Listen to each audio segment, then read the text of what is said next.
Apakah Anda suka tahu? Rasanya lezat dan murah, tapi ternyata okara dari tahu bisa menjadi bioplastik loh. Perkenal, Perkenalkan, nama saya Alessandra Gunawan dari Seci School, dan hari ini saya akan mempresentasikan riset saya mengenai pembuatan dan evaluasi film bioplastik yang terbuat dari ampas tahu.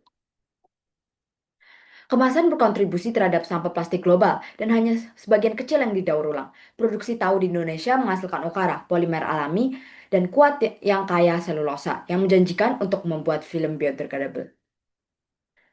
Pertanyaan penelitian saya adalah bagaimana penambahan okara selulosa mengubah lapisan tipis pati gliserol yang sederhana. Tujuannya adalah untuk melihat apakah kita dapat mendaur ulang limbah tahu menjadi lapisan tipis biodegradable yang fungsional.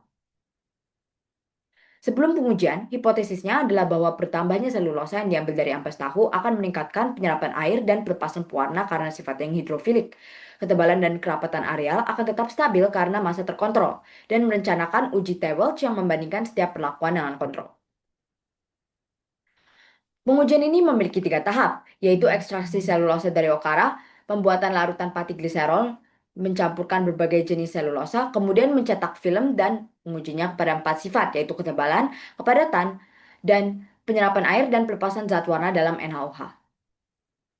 Proses pertama melibatkan pengolahan 250 gram okara dengan 2% NaOH pencucian dan pemutihan dengan 3% peroksida hidrogen peroksida, menghasilkan massa selulosa kering sebesar 17,75 gram.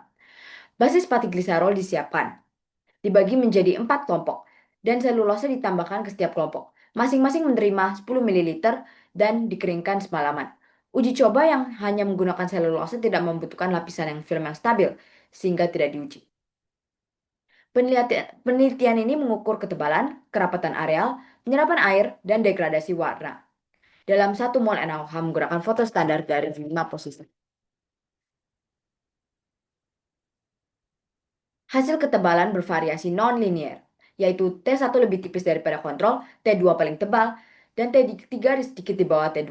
Hasil kepadatan areal adalah bahwa terendah pada T1 dan tertinggi pada T3, menunjukkan bahwa jumlah selulosa yang sedikit dapat mengganggu pengemasan, sementara beban yang lebih tinggi menambah pemadatan.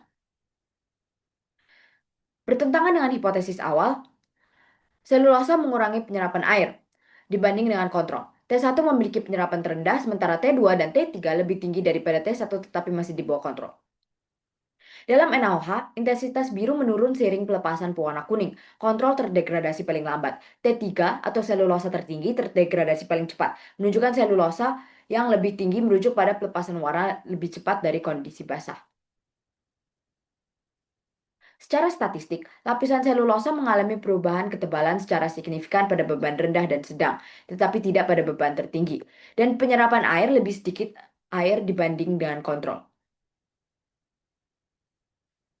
Penelitian ini mengungkapkan penguatan nonlinear dalam selulosa, dan dengan selulosa yang lebih kecil mengganggu matriks pati gliserol dan beban yang lebih tinggi menambah efek massa dan jaringan.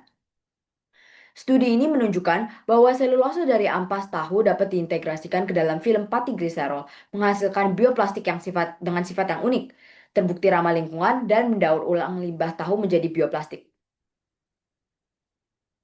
Beberapa rekomendasi adalah untuk menerapkan uji standar, mengeksplorasi berbagai rasio pati, gliserol, dan selulosa, membandingkan film okara dengan bioplastik dari limbah pertanian lain, menguji efek peningkatan muatan dan metode dispersi selulosa, dan kelima, melakukan studi degradasi nyata yaitu dengan cara penguburan tanah atau pengomposan.